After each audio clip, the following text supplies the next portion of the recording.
Hi, everybody. I'm Jared Pike. This is Shell Point Today for Tuesday, February 25th. On today's show, Melody Desolé previews tomorrow's library book sale, where you can find some great literary bargains. And speaking of bargains, you can also find them at the Shell Point gift shop, which is celebrating its 25th anniversary. We'll hear about the early history of the gift shop from the people that were there. But first, a quick reminder for dog and cat people. Veterinarians from the Indian Creek Pet Hospital will be on hand to give you tips on keeping your pet healthy through Florida's many seasons. If you love your dog or cat, then you'll definitely want to sign up for Healthy Pets, happening at 1 p.m. in the Grand Cypress Room. But please leave your pets at home since this seminar is for humans only. We also have an important note concerning the Vision Enrichment Group. They normally meet the second Tuesday of the month, but because March is such a jam-packed month, they are moving their meeting to the first Tuesday in March, which is March 4th, 7 days from today. The program on March 4th features Karen Delgado from the Lee County Library discussing talking books. Talking books are totally free if you qualify and can open up whole new worlds for those with vision issues. Learn more at the Vision Enrichment Group next Tuesday, March 4th at 10:15 a.m. in the Social Center on the island. All are welcome.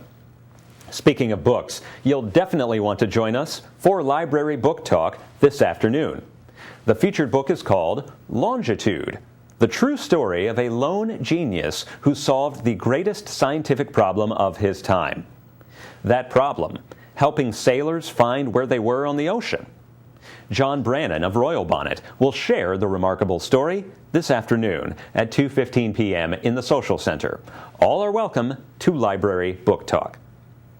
The library does a remarkable job of keeping the most current books, DVDs, and periodicals in stock. That also means that when it's time to clear the shelves, you are the fortunate benefactor, as you get the opportunity to buy some gently used books at rock-bottom prices.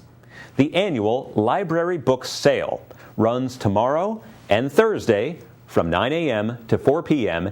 in the Resident Activity Center. Melody Desolé has this preview.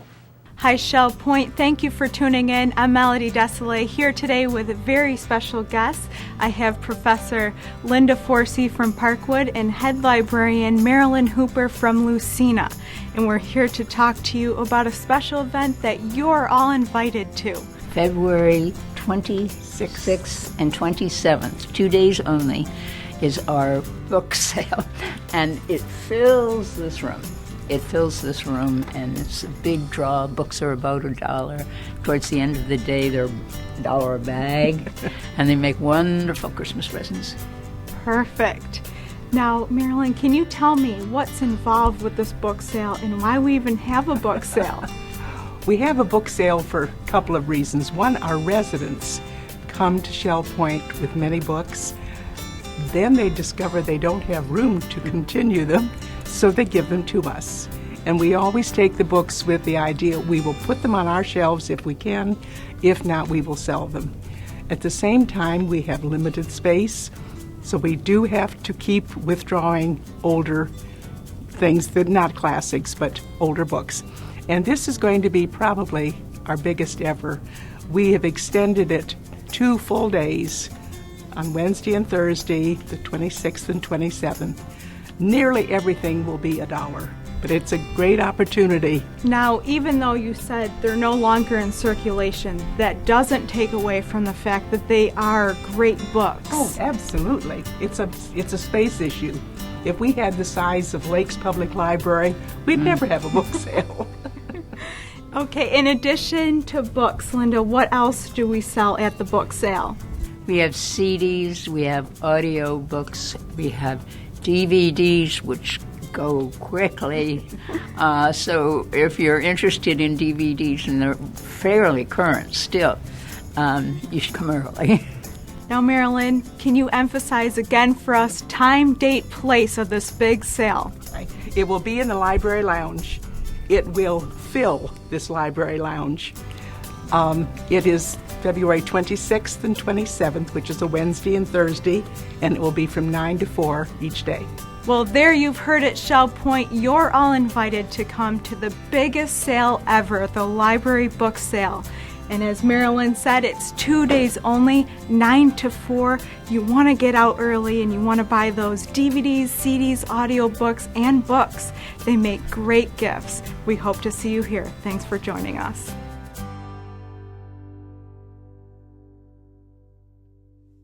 There are a lot of amenities at Shell Point that have experienced ups and downs in their history. Sometimes all it takes is a change of location.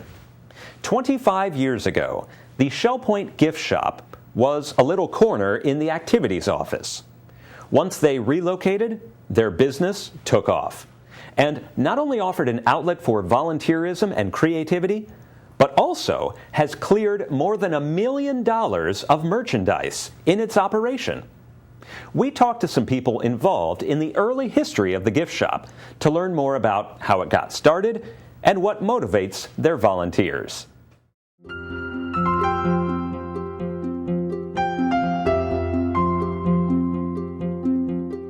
I wanted to do something different when I got here, and so I had decided that we were going to go to the village church, but I knew that only the people I would meet are those in church, so I wanted to meet other people. So one day I went in the gift shop, and I looked around. There wasn't anyone in there I knew, and I thought, well, this would be an interesting place to work. And gradually then worked in the shop and then served on the board many years. Bob Selkirk at that time was on the board. When I first got here, there was a small room in the front part of which is one of the parts of the wood shop now, was the gift shop. The first gift shop was located down in the tunnel between the health club and the wood shop, but it wasn't just the gift shop in there. The activities department had their offices there. You could put things in there to be sold, but the money and that type of thing, the activities people handled. Just small wooden things, primarily bookends and things of that nature, rather rudimentary. Later in '88, they decided to move the activities offices out. And that really hurt the gift shop. And so sales went way down. They were just like in the maybe a couple $100 or even less that they would have a sale in a week. And it was rough for them. This group met, and they decided that something had to be done about the location. Ruth Beck and Robin Wild and several other people were associated with the gift shop at that time. In April of 1989, Peter Dice and David Haverstick met with the gift shop committee and explained to them that they had found 550 square feet behind the motel office that we could use for a gift shop. And so they said that they had an interior designer had drawn up drawings of possible specialized ways to display things and cupboards. So we had a floor layout, and which was accepted, and that's how we got started. And in June of 1989, there was an article in the Courier introducing the gift shop. There was another small article which I enjoyed reading. It said, name the gift shop. It suggested that you vote on a name. The first was the gift shop. The second was made by hand. The third was all original. And then there were the village crafts. And the last one was the gift box. Of course, you know who won. The gift shop. Would you have picked that one?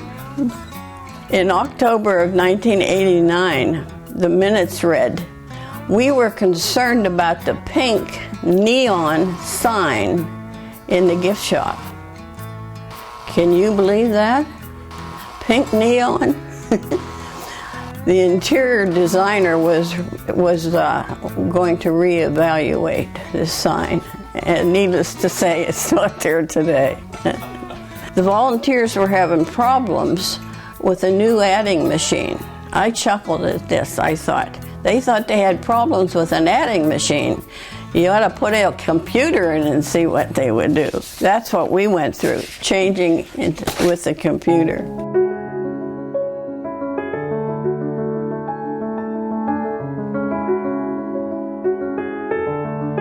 I've seen the level of production has been quite startling. I mean, from simple, very simple, rudimentary things, the output became much more sophisticated. Each year you could almost see a step up. And it was quite encouraging to note that. Everything is made or enhanced by residents. It's amazing, the different articles that are there. There's a 6-drawer chest. I made a few for the gift shop, and boy, I've sold a number of those, and people just think they're lovely. Hand knitted and children's clothing, and there's just everything. In 1993, we sold 700 cards the month of December, and in 2013 we sold 1,214 cards. So we do sell a lot of commercial cards at the gift shop. Magazine racks, which you can pick up and carry and put from place to place, and make a lot of clocks. Little take-apart toy chairs for little 3 to 5-year-olds. The people up the gift shop, they say, "Gosh, we got to have some more of this, or we got to have some more of that." Well, I'm working on it, but I can only get to so many so fast. The first thing I sold was a plastic bag holders that were made out of towels that you hung in your closet. I can remember very vividly. I took it in to the lady that was the merchandise manager, and she said to me, "What in the world is this thing?" And I explained to her what it was, and she said, "Well, I don't know if anybody would want anything like that around here or not, but if you want to leave it, we'll see if we could sell it." And do you know, the next morning I got a call from her. She said, "We sold that. Could you bring some more in?" So that was my first experience with the gift shop. At first, when they were down in the tunnel without any help, they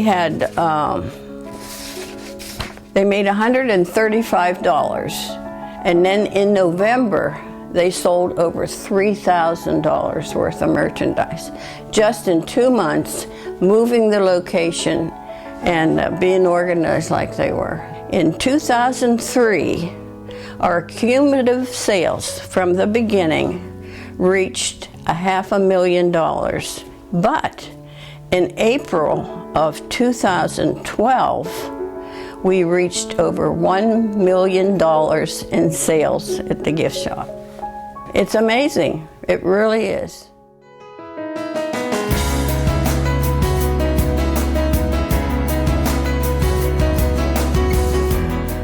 The gift shop only gets 10% of the sales.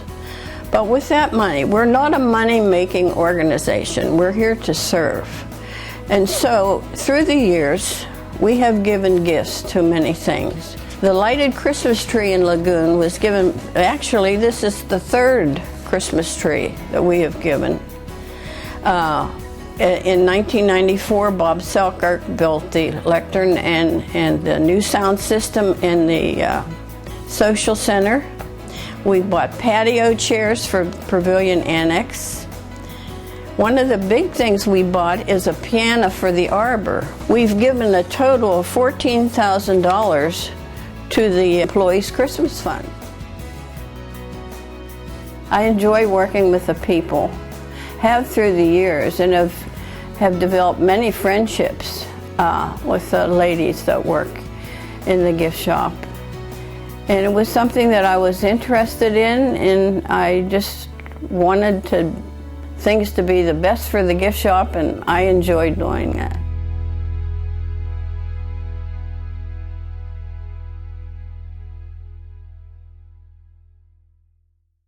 We're planning a 25th anniversary party for the gift shop in the spring. But of course, until then, you can always visit the gift shop to look for interesting cards and gift items for your family and friends. They are open Monday through Friday from 9:30 to 3:30 and Saturday 9:30 to 12:30.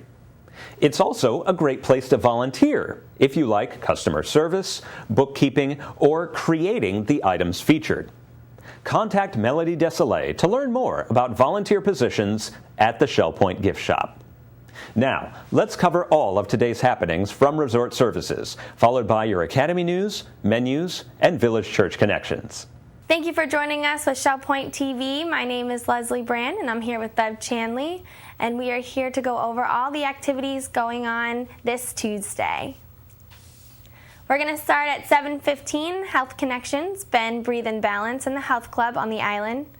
8 o'clock is the Round Robin Doubles Tennis at the tennis courts. 8:15, Stamp Ministry in the Stamp Room on the island. 8:30 is the Ladies Golf Association at the Shell Point Golf Club. We have bocce at 9 o'clock at the bocce courts at the Woodlands. We have open painting 9:15 in the art studio. 9:30 is the match play mixed doubles tennis at the tennis courts. 9:45, Women's Ministries Fellowship Bible Study at the Village Church on the island. 10 o'clock, we have the Reminiscing in the community room at King's Crown. Through the Bible will be in the Osprey room. This is a Bible study group. It will start at 10:15.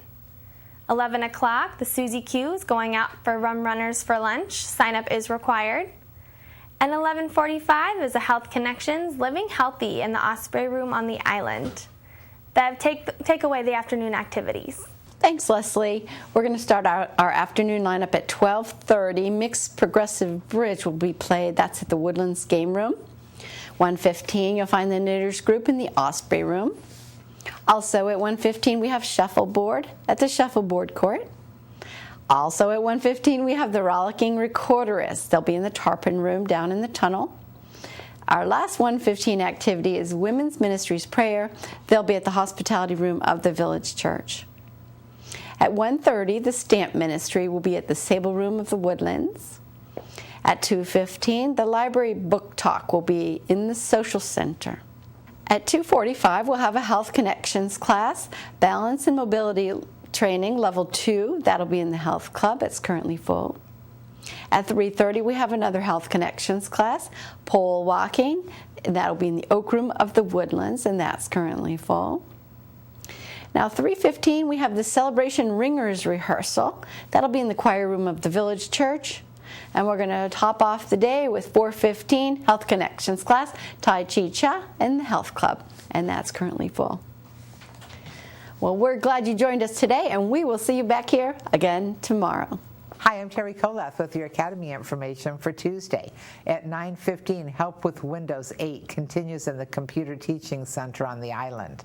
At 9:30, Writing Your Memoirs on a Computer continues in the Computer Center at the Woodlands.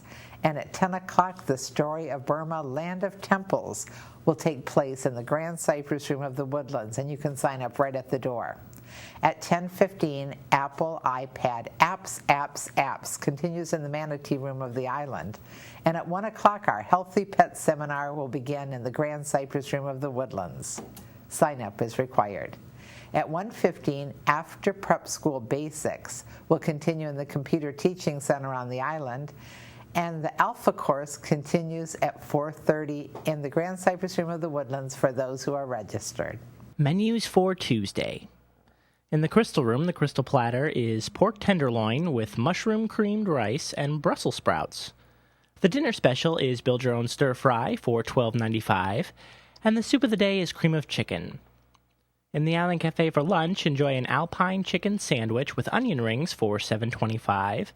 The dinner special is char-grilled pork chops with mashed potatoes and spinach with feta for $8.25.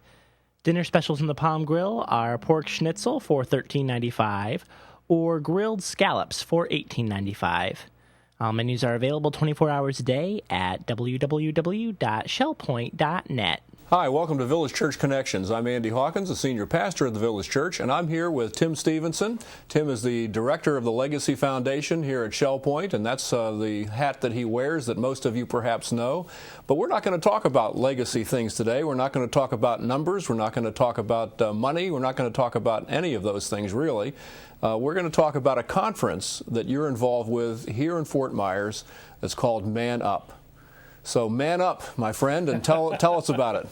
Well, this is our second annual Man Up conference, so I guess now it's an annual thing. You have to have a third next year, then. That's exactly right. A little over a year ago, we got together with a desire to bring men in the community together and do some man things, bring some people in that would help us engage with life, engage with our families, and have some time with other men, and have a desire to build our relationship with God.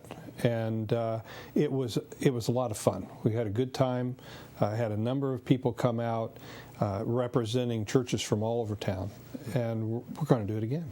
That's fantastic. Now, the host for this event is Christ Community Church. They're located up on far east Colonial Boulevard, up in that part of town, and yet it will be held there, but there'll be people representing, and so we want to invite the men to come. Absolutely, it's a community-wide event for sure. That's exactly right. Yeah. Now tell us a little bit about the speakers. I actually know one of them very well, and it'll be interesting to hear you talk about him. Well, Ralph Trainer is the dad, right. And he'll be bringing his son Joel. Ralph is a great guy. He has actually spoken at Shell Point at the Village Church before, and so there are a number of people who know him well. From my perspective, he is the quintessential communicator. He's a lot of fun. He understands the Bible well. He understands men well. He is able to communicate at a level that really connects with our head and our hearts. Yeah. And he's bringing his son Joel. Now, Joel, from my perspective, was the young guy that played ping pong with my son at camp. And so I remember him a little differently, but he's been recently married, and he's the associate director of a camp out in Missouri. They're from Branson. And I'm looking forward to the interplay between Ralph and Joel. That should be a blast. It should be. When's it taking place? It will be Saturday, March 8th. We'll start it at 8:30 a.m. with a continental light breakfast, but the real program will start at 9, and we'll go until 12:30. We're not serving lunch, but we'll go throughout the morning, then we'll call it there about 12:30, and men can get back to their day. But it will be a memorable event. It'll be a good time together on March 8th. That's terrific. Well, I'm sure a lot of folks, men, are going to be looking forward to joining them. As a matter of fact, we have a card that advertises the events, and we have those in the foyer in the Village Church. So if you come to the Village Church, you can stop by, pick up one of these, get some more information, and information about how to get connected and registered. That would be there as well. And my understanding is they'll just take the $20 entry fee at the door. It's meant to be a very simple approach. And so there's not a complex registration and sending money in advance, but we do need to collect a little money to pay the expenses to fly the guys in. Sure, that's exactly right. And from what I understand in the promotional materials, if that's an issue with somebody, just show up, right? That's correct. That's great. We don't want anybody away because of finances. That's great. Well, we're looking forward to it, and we're glad that you're here, Tim, to help tell us about it. And so we trust that many of you men out there will be interested in joining the Man Up Conference March 8 in the morning, and you'll find that information available at the Village Church, and look forward to seeing you perhaps at not only at the Village Church, but perhaps at Christ Community Church on March 8. God bless you all, and hope to see you soon. We're glad you joined us for today's show. Tune in tomorrow as Larry Brock shows us how he recreated his Eagles Preserve home in the computer program Google Earth. We'll also behold this amazing floral artwork, created entirely out of shells by Gaz Goslin, which is now on permanent display at the Bailey Matthews Shell Museum on Sanibel. Until then, this is Shell Point Today for Tuesday, February 25th. I'm Jared Pike, and from all of us here at Shell Point TV, we hope you have a great day, and we'll see you again tomorrow.